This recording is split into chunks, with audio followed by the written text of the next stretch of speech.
6 లక్షల మందికి 6,000 పోస్టులు ఇస్తే ఏ విధంగా ఒక్కొక్క పేపర్ ఒక్కొక్క రోజా ఇచ్చేది? ఒకటి నేను వ్యక్తిగతంగా కాదు, చదువుకున్న పిల్లల గురించి మాట్లాడుతున్నా. 13 పేపర్లు, 13 గంటల 26 పేపర్లు. అదే మినిస్టర్ గారికి తెలియదండి, ఇంకోటి తెలియదండి. దీన్ని ఎట్లా చేయాలా, ఏం చేయాలా నిరుద్యోగికి? ఇప్పుడు మనము ఒక పార్టీకి అనుకూలంగా మాట్లాడడం లేదు, జనాల అభిప్రాయమే మేము మాట్లాడుతున్నాం. 13 పేపర్లు ఈరోజు మనశ్శాంతి లేక తల్లిదండ్రులు డిఎస్సి రాసిన పిల్లలు ఊర్లు వదిలిపోతున్నారు. ఇప్పుడు ఎక్కడ లేదు, ఏ స్టేట్లో లేదు ఆ పాలసీ. మన స్టేట్లో పెట్టినాడు. మన స్టేట్లో ఎందుకు పెట్టినాడు, ఎందుకు ఆ విధంగా వచ్చింది? సరే నువ్వు ఒకటే రోజు పెట్టు, ఎవరు విద్యార్థి ఎంత చదువునేది ఆ రోజు తేలిపోతుంది.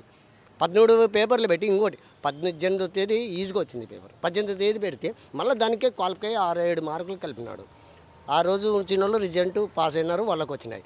మిగతా రోజులు 12 రోజులు చదువుకున్న విద్యార్థులు ఆడిపోలే. 6 లక్షల మంది వయసు మీరిపోతుంది. వాళ్ళకి ఎట్లా, వాళ్ళ తల్లిదండ్రుల ఆవేదన ఎట్లా?